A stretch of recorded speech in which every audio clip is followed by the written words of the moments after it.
Oi, pessoal, bem-vindos a mais um vídeo do canal. Finalmente, depois de algumas semanas que eu fiquei sem postar, porque eu estava executando um outro projeto bem importante, mas hoje eu estou de volta e estou de volta para a gente falar sobre branding.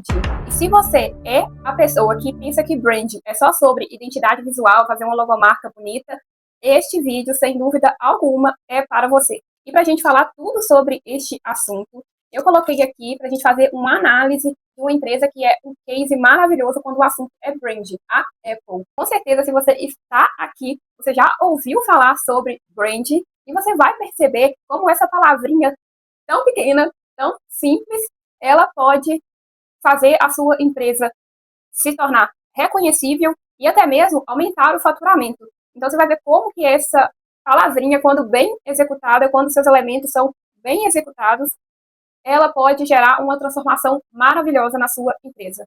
Um brand bem executado eleva o valor da sua marca.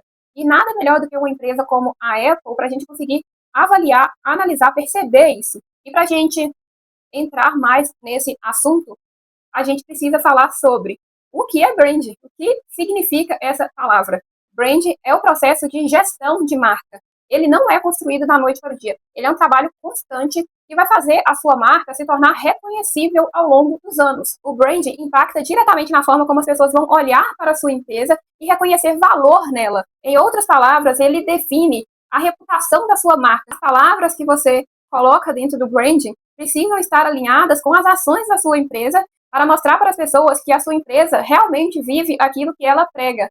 A partir dessa explicação, você consegue perceber que o brand se refere a tudo que envolve a comunicação e a percepção de valor da sua marca. E agora, usando exemplos da Apple, nós vamos falar sobre as responsabilidades da pessoa que é responsável por desenvolver, por trabalhar o branding da sua marca. Em cada uma das responsabilidades que eu vou citar, eu usei exemplos da Apple para conseguir narrar cada uma dessas responsabilidades e você entender como funciona na prática. Então, a primeira responsabilidade do branding é a identidade visual, a definição da identidade visual. E é o que todo mundo pensa quando fala sobre branding, né? Quando fala sobre branding, logo vem à cabeça das pessoas logomarca, tipografia, e não passa outras coisas além disso muito na cabeça das pessoas, não. As pessoas meio que colocam o branding como se ele fosse só uma identidade visual bem feita. E isso é só uma parte do branding. No caso da Apple, a identidade visual dela é voltada para um minimalismo extremo, tanto no design dos produtos, quanto na logomarca, quanto nas lojas. Toda a comunicação visual da Apple é muito minimalista. A paleta de cores usa os tons neutros, que no caso são o branco, o preto e o cinza. A tipografia é muito limpa, não tem muitos contornos, não usa muita, não caça muita firula na tipografia. E a Apple conseguiu transformar a sua logomarca, no caso, a maçãzinha aqui, ó, em um grande símbolo da sua marca. Hoje, se você mostra uma maçã mordida para uma pessoa e pergunta de qual marca ela lembra, ela imediatamente vai falar da Apple. Na apresentação do MacBook Air em 2008, o Steve Jobs, que foi um dos fundadores da, que foi, né, que já morreu, que foi um dos fundadores da Apple, ele apresentou o MacBook Air como o notebook mais fino do mundo. Então, até no design dos produtos, você consegue perceber que eles trabalham o minimalismo. Não é um produto muito grosseiro no design. Esse daqui é um MacBook, esse daqui é um MacBook Air, e eu acho que ele é de 2013, para você ver também a questão da qualidade do produto, né? Então, eu vou usar aqui para eu conseguir mostrar para vocês, olha. Tá vendo que é um design muito fininho? É difícil você ver um notebook com design, mexendo na luz aqui, mas enfim, a Apple foi pioneira em trazer para o mercado notebooks que trabalhassem mesmo esse design mais fino, que não fosse tão grosseiro. O minimalismo, ele faz parte da essência da Apple há muito tempo, há muitas décadas. E você vai conseguir perceber isso. Vou deixar para vocês uma imagem da evolução da logomarca da Apple e da evolução dos computadores da Apple. A maçã, desde 1977, segundo o chat GPT que eu pedi para ele colocar os anos que essas logomarcas foram trabalhadas, sempre estava presente ficou em 1976, ela estava presente, mas de uma forma muito abstrata, pelo menos para mim. Vocês vão perceber como que mudou drasticamente, ainda bem que eles tiveram essa percepção muito rápido, que em 1976 era uma logo que não era inteligente, e era um retrato de Sir Isaac Newton sob uma macieira com uma moldura ornamentada. E a gente percebe essa moldura ornamentada mesmo. A macieira, para mim aqui, só para a pessoa conhecer mesmo a macieira para saber como assim.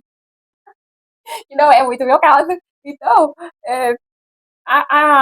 era muito para mim, no meu ponto de vista, a logomarca, a primeira logomarca da Apple era bem bagunçada, sabe? E só que eles já tiveram a percepção de mudar no ano seguinte, que aí já veio a maçã mordida. Em 1977, no caso, ela não era tão minimalista nas cores, ela era colorida, ela buscou comunicar com essa maçã colorida diversidade e humanidade à tecnologia. E ficou muito tempo com essa logo. Mas no meu ponto de vista também, não casa. Para mim é uma logo ainda muito chamativa nas cores.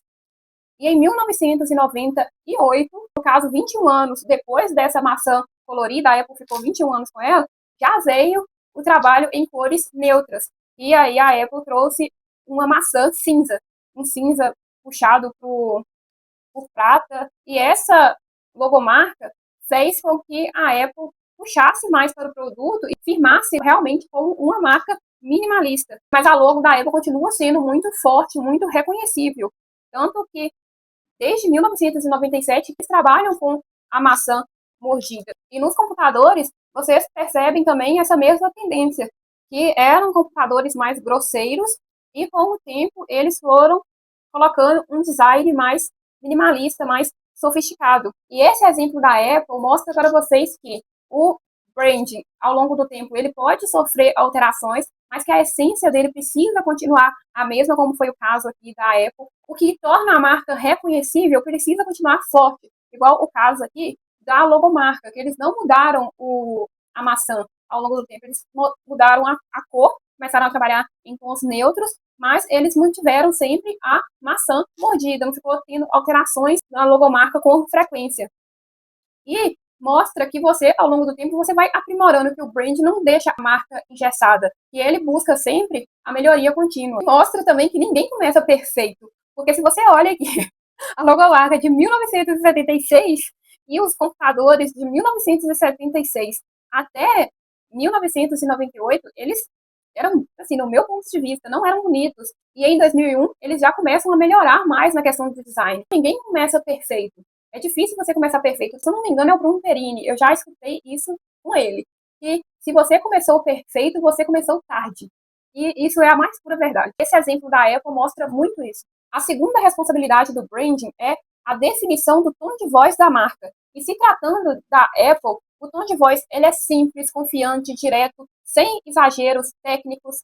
Quando você for definir o tom de voz da sua marca, você precisa ter em mente qual é o seu público-alvo. Porque se você for conversar com pessoas ou com empresas que possuem o mesmo nível técnico que o seu, é válido usar uma linguagem, uma comunicação mais formal. Agora, no caso da Apple, que trabalha com tecnologia, e tecnologia sempre foi vista como algo complexo, e ela não vai vender para outras empresas de tecnologia, ela vai vender para o consumidor final, ela precisa simplificar a linguagem para as pessoas entenderem o que ela está oferecendo para eles. Na frase do Steve Jobs, que eu falei com vocês anteriormente, ele falou que o MacBook Air da Apple, em 2008, era o notebook mais fino do mundo, ele poderia ter falado que o notebook possuía tal espessura, mas ele preferiu usar uma linguagem mais simples e que trouxe mais desejo pelo produto. Antes de mostrar as questões da espessura, que ele mostra as diferenças depois que as marcas oferecem de tal forma e a Apple oferece dessa forma. Mas antes de fazer isso,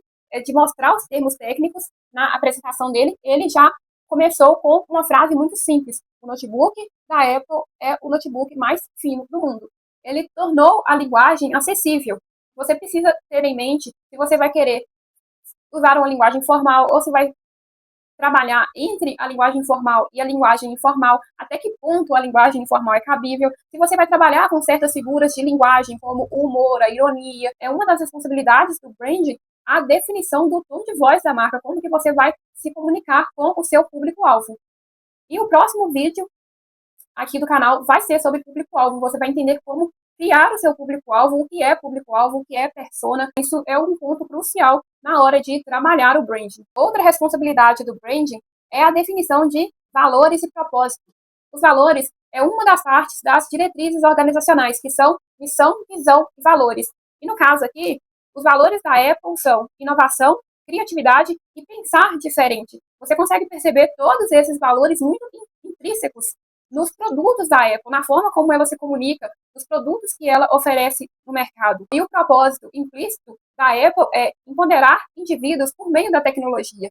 É difícil você encontrar uma pessoa que compre Apple que não se sente diferente, mais empoderado, tanto porque é um sonho de consumo, ela conseguiu se colocar nessa prateleira de sonho de consumo das pessoas, porque não é um produto para todo mundo, e possuir produto Apple gera essa sensação nas pessoas de empoderamento, de elevação do status social. No vídeo que eu fiz, e fica a recomendação para vocês também, sobre motivação dos funcionários, lá eu mostrei uma pesquisa da Talent Academy que fala que o propósito de uma marca é um dos fatores que mais fazem os colaboradores ficarem em uma empresa. Ele ajuda no processo de retenção do colaborador. Por isso, é muito importante pensar no propósito da sua marca, porque na hora da contratação e até na hora de escolher se vai ou se não vai trabalhar para a sua empresa, as pessoas vão olhar o propósito da sua marca, da sua empresa, e perceber se elas estão alinhadas com esse propósito ou não. E na hora da contratação, você também vai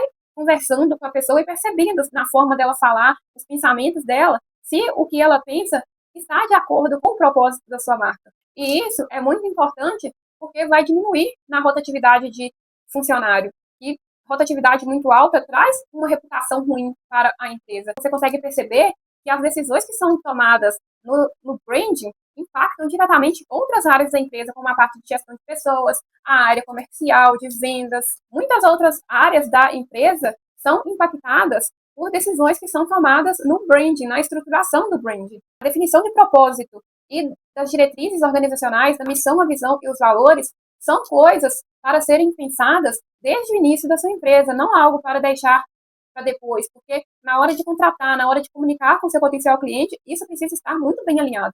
A quarta responsabilidade do branding é trabalhar a experiência do cliente. A experiência do cliente vai impactar diretamente na reputação da sua marca, vai impactar diretamente na retenção do potencial cliente, na volta dele para próximas compras, então no lifetime value, que é o tempo de vida do cliente, vai impactar diretamente nesse KPI. KPIs são indicadores chaves de desempenho, e um dos indicadores de uma empresa é o lifetime value, que é o tempo de vida do cliente. A experiência do cliente, a forma como a sua empresa trabalha a experiência do cliente vai impactar na volta dele, do quanto de tempo que ele vai demorar para retornar à sua empresa e se ele vai retornar. E se tratando da Apple, a empresa trabalha um atendimento altamente treinado, lojas com arquitetura aberta e convidativa, os produtos ficam, na maioria das lojas, ficam expostos para as pessoas tocarem, sentirem realmente o produto. Vocês com certeza já devem ter visto unboxing dos produtos e eles trabalham a embalagem para proporcionar às pessoas um unboxing cuidadosamente pensado. Meu primeiro celular iPhone da Apple foi o iPhone 5. Esse foi novo. Os outros tudo eu comprei de segunda mão por falta de tempo, dinheiro. Então eu sou doida para comprar, quando eu tiver condição, novos, o iPhone ou um MacBook ou um computador mesmo da Apple. Eu tenho vontade de comprar novo para ter experiência mesmo do unboxing, de tirar aquela fitinha branca. Isso também faz parte da experiência do cliente.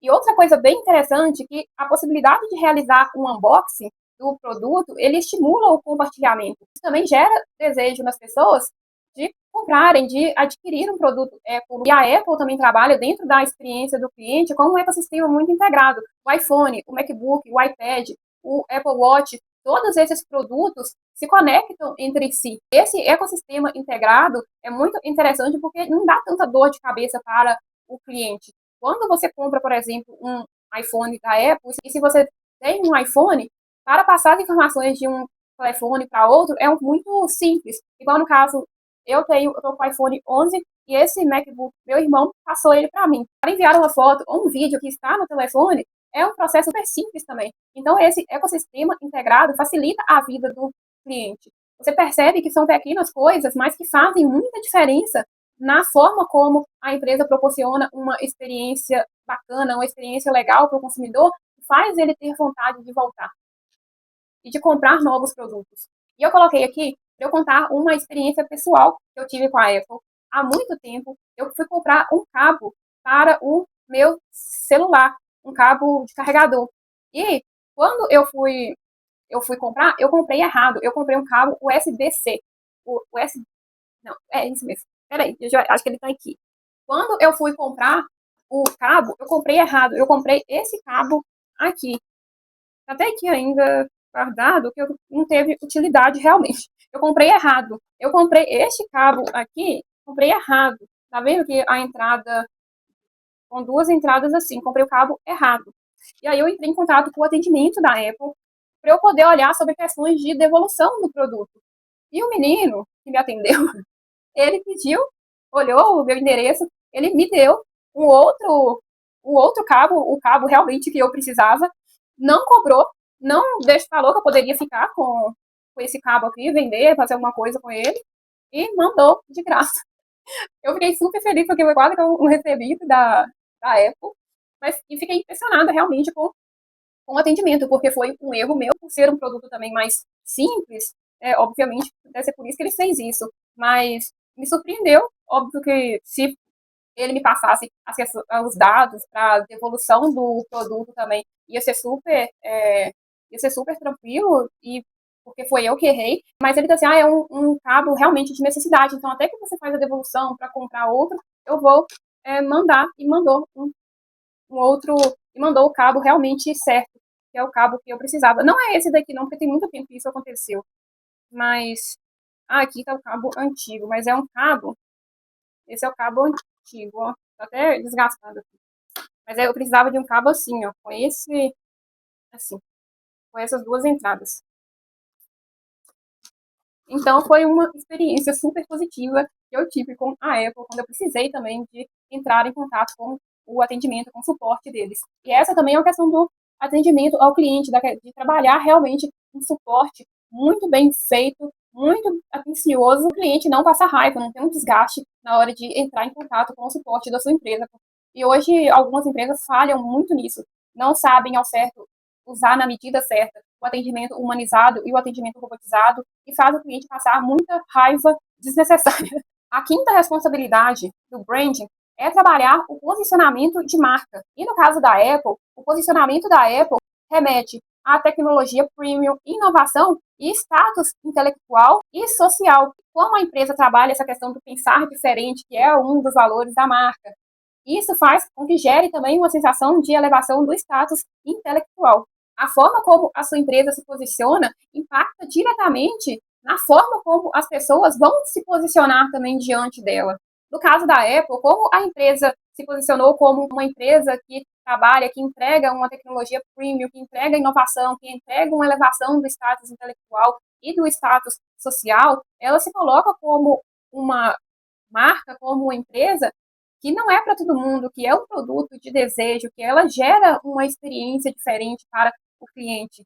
Para vocês terem uma noção também da questão do posicionamento de marca, saindo do caso da Apple, a Igreja Católica possui um posicionamento muito mais firme, e isso faz com que as pessoas, com que os fiéis tenham um cuidado a mais na forma de lidar com a igreja. Eles têm uma preocupação com a vestimenta, com a forma que eles vão entrar nas igrejas, nos santuários, nas capelas, como eles vão se portar diante do Santíssimo Sacramento. A forma como essa empresa se posiciona impacta diretamente na forma como os seus potenciais clientes vão se comportar diante da sua empresa. O posicionamento de marca é uma forma de educar o seu cliente para que ele se comporte da maneira adequada. As pessoas não vão, vamos supor, numa loja da Apple de qualquer maneira. Se elas forem entrar em contato com o suporte da empresa, elas também vão ter um cuidado, um requinte a mais para fazer isso. Então, a forma como a sua empresa se posiciona também educa o seu cliente da forma como ele vai se comportar se ele tiver que lidar com a sua empresa, seja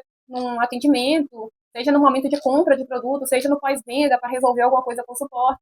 A sexta responsabilidade do branding, sexta e última, é a presença constante. O branding trabalha a presença, precisa fazer com que a sua empresa esteja de forma constante na vida do seu potencial cliente.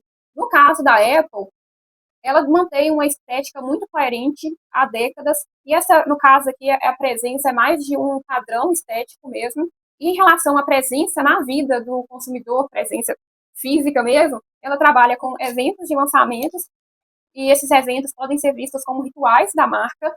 Ela trabalha com atualizações frequentes, sem quebrar a identidade, como é o caso do iPhone, que já está no iPhone 17, mas a identidade do iPhone continua sendo muito perceptível, e também a constância nas redes sociais, está presente de forma constante nas redes sociais. E aí você vai escolher inicialmente, que a Apple já é uma empresa grande, que consegue ter um grande time para ficar responsável pelas redes sociais, mas se esse não for o seu caso, você vai escolher as redes sociais de maior importância para a sua empresa, como o WhatsApp, o Instagram, talvez o TikTok, talvez o YouTube. Então você vai ver quais redes sociais, quais canais de venda vão ser mais, quais canais de venda, de comunicação vão ser mais interessantes para você no que se refere às redes sociais.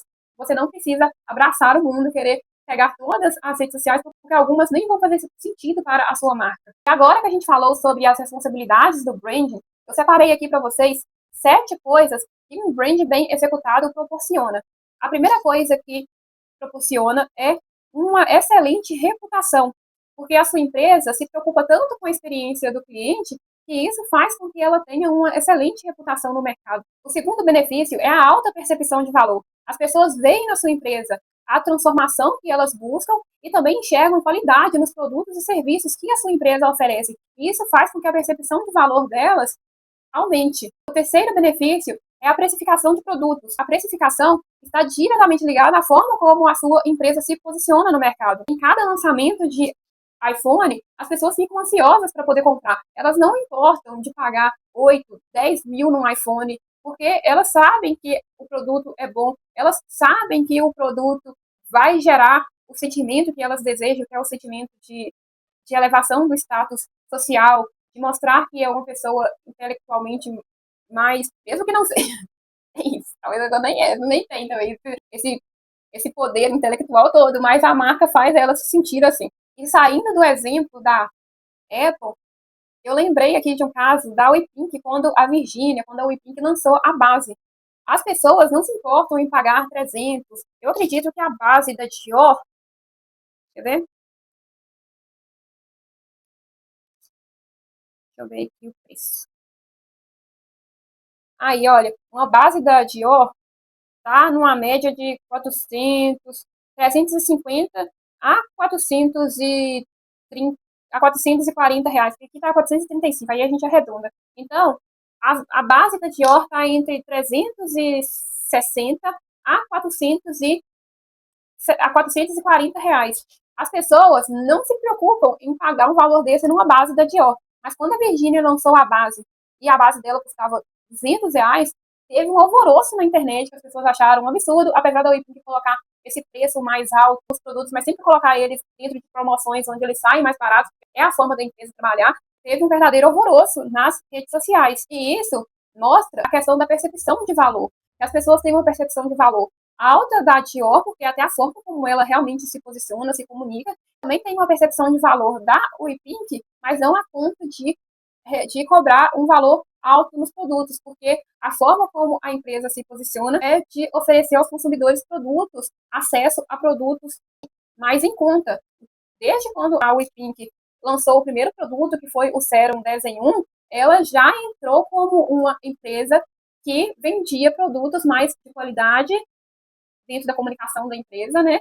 Produtos com qualidade, mas e com preços acessíveis. E aí ela coloca o preço da base a 200 reais, obviamente fora das promoções, e isso assusta as pessoas, porque foge do posicionamento que a marca trabalha. O quarto benefício é vantagem competitiva. A sua marca se torna memorável, preferida entre as demais, se torna diferenciada, as pessoas veem diferencial na sua marca, como no caso da WePink, principalmente na área de perfumaria. As pessoas veem a WePink como uma marca diferenciada porque oferece perfumaria, em sua grande maioria, de qualidade a um preço acessível. O quinto benefício é a perenidade. Marcas que trabalham que trabalham um brand muito bem executado, muito bem feito, tem mais chances de chegar ao longo prazo, e chegar ao longo prazo de uma maneira forte, de uma maneira reconhecível, de chegar ao nível de maturidade da marca, estando forte no mercado, no que se refere à comunicação e à percepção de valor da marca.